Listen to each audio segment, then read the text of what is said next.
안녕하세요 여러분. 2024년 2학기 기말고사 효성고등학교 2학년 기출분석을 시작하겠습니다. 자, 효성고등학교 학생들 가장 최근 어제 시험이 이제 모두 마치셨을 거예요. 우리 효성고 같은 경우에는 정말 시험 보시느라 너무나 고생 많으셨고요. 우리 2학년 같은 경우에는 12월 12일 날 지난주에 시험이 실시가 되었어요. 첫날 독서 시험이 실시가 되었고요. 범위가 정말 많았습니다.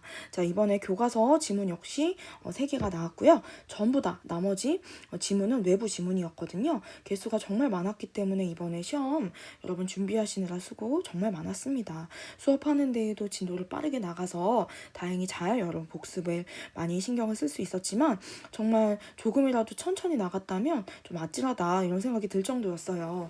범위가 참 많았고 하나하나 지문 모두 좀 난도가 아주 쉬운 지문은 아니었다 이렇게 생각을 해요. 그럼에도 불구하고 시험은 그래도 평이하게 잘 나온 것 같습니다.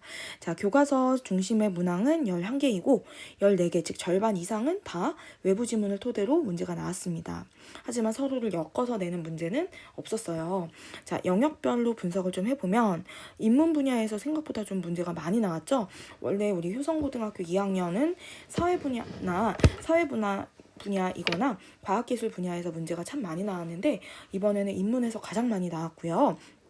그 다음은 사회, 그 다음에 과학에서 3개, 기술에서 3개, 즉 과학기술을 합치면 6개, 즉 골고루 잘 분배를 해서 낸 거다 이렇게 생각을 해요.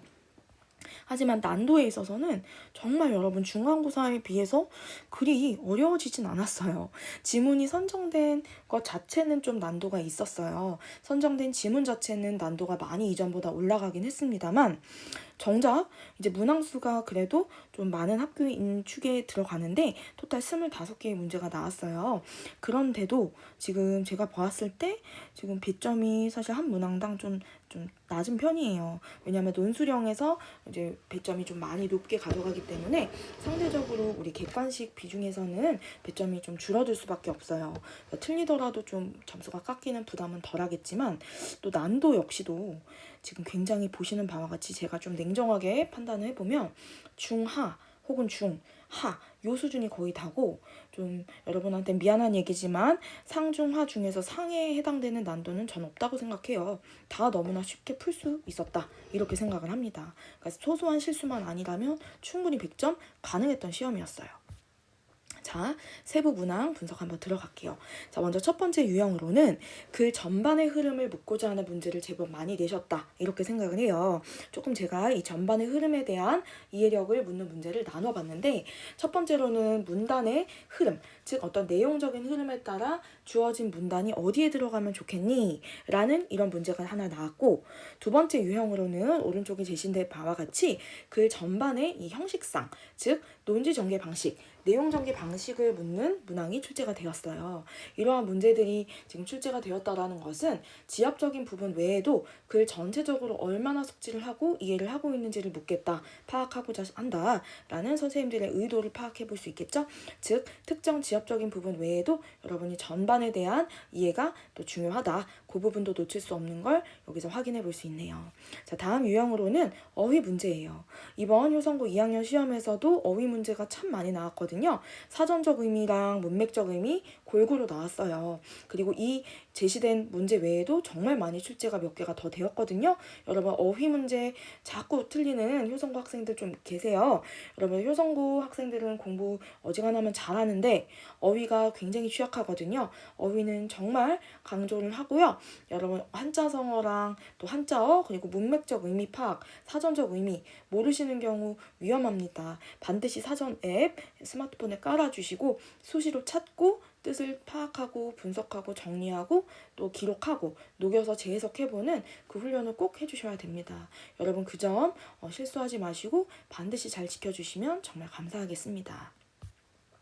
자, 다음으로는 보기를 활용해서 이제 본문의 내용을 사례에 적용하는 문제 혹은 외적 준거를 제시를 하고 해당 외적 준거를 토대로 이제 그 내용을 기반으로 해서 본문을 다시금 파악하는 그러한 문항이 출제가 되었어요.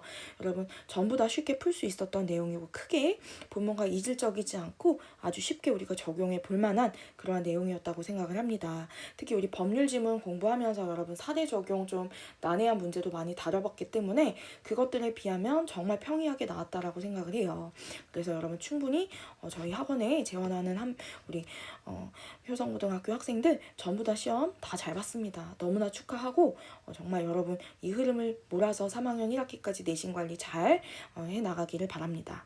자, 총평 들어갈게요. 교과서의 비중은 원래 우리 1학년 때에 비해서 많이 줄어들었죠. 3개 지문밖에 나오지 않았고 대신에 외부 학력평가의 기출, 비문학 지문이 많이 나왔고 특히나 특이사항으로는 이번 2학기 기말고사에선 유난히 아주 예전 즉 기출문제나 변형 문제를 구하기가 힘든 정말 오래된 낡은 지문에 대한 그 채택이 좀 많았어요. 아니면 좀 채택을 하더라도 좀 어렵게 여러분이 접근할 수 있는 과학기술이나 경제 그리고 법학 이러한 지문들이 많이 줄을 이루었고 철학적인 측면에 있어서도 인문예술도 아주 쉽지만은 않았어요. 딱 한 지문 외에는 여러분이 많이 생각해 보시고 요약을 많이 하셨기 때문에 대처가 잘 되었던 거지 그만큼 학원에서 여러분이 클리닉을 성실하게 임했기 때문에 잘했다고 생각을 해요. 하지만 우리가 그냥 막상 시험에서 맞닥뜨렸을 때는 조금 더 시간을 소요해 볼 수도 있고 생각을 더 해봐야 되는 지문들이었어요. 하지만 그에 대한 대비가 탄탄히 되어지니 문제는 정작 쉽게 풀 수 있었다. 라고 생각을 합니다. 자, 두 번째로 어휘에 대한 사전 의미, 문맥적 의미를 파악하는 문항 정말 많이 출제가 됐거든요. 자, 그리고 세 번째로는 시험 당일 선보이는 낯선 외부 지문이 거의 없었어요. 아예 없었다라고 봐지고 보기 박스에서 외적 준거 정도만 좀 출제가 되었다. 정말 학교 수업 중심으로 중간고사보다도 오히려 저는 문제 자체는 쉬웠다. 지문이 선정된 지문이 어려웠지 지문은 수준이 중간고사보다 많이 올라갔고 양도 많았어요. 그래서 공부를 하는 것 자체가 여러분이 부담이 많아졌을 텐데 문제는 정말 실제 시험지 문항은 문항 속의 그 문제 난도는 아주 쉬웠다 그렇게 생각을 해요. 그래서 100점자도 지금 저희 학원에 일단 있고요. 보유를 하고 있고 하나 틀린 친구들 중에도 2점대 틀려서 97점대인 학생들 꽤 돼요. 96점대 학생들도 제법 있고 저의 예상이지만 이제 저희 학원에서 1등급이 우리 효성이 8명을 주는데 이번 중간고사 마치고 무려 5명이 저희 학원에서 배출이 되었어요. 그럼 해당 학생들 지금 이번 기말 성적 거의 편차 없이 다 90점 이상 하나 정도 틀리거나 다 맞은 학생들이거든요. 그래서 1등급 무난하게 딸 수 있을 거라고 보고 그 학생들 기준으로 해서 96점, 97점 정도에서 1컷이 형성될 거다 이렇게 생각을 합니다. 앞으로 우리 효성고 2학년 이 비문학을 대비를 할 때 보기 속의 사례에 잘 적용할 수 있으려면 어떻게 해야 될 것인가 그리고 외적 증거를 통해서 이 지문을 분석하려면 어찌 해야 될 것인가 답은 하나입니다. 여러분 문해력이 강화돼야 되고 해당 문해력이 탄탄해져야 이 지문이 온전하게 내 것으로 만들어질 수 있어요. 그리고 내 식대로 내 가치관대로 지문을 분석하는 것이 아니라 주어진 외적 증거를 기반으로 해서 해당 그 외적 증거를 필터 삼아서 이 지문을 온전히 분석을 하는 지시대로 따라야 하거든요. 그러한 능력이 강화되어야 합니다. 즉 많은 훈련과 연습이 필요하겠죠. 여러분 그 점 잘 숙지해 주시면 감사하겠습니다. 자, 거듭 강조합니다만 어휘나 한자성어 문항 잘 대비할 수 있도록 최대한 다다 익선으로 많이 알아두는 거 권장드릴게요. 나아가서 우리 효성 학생들 이번에 정말 고생 많이 했듯이 시험 범위에 포함된 모든 지문은 문장 하나하나 다 탈탈 털어서 요약하고 대비했거든요.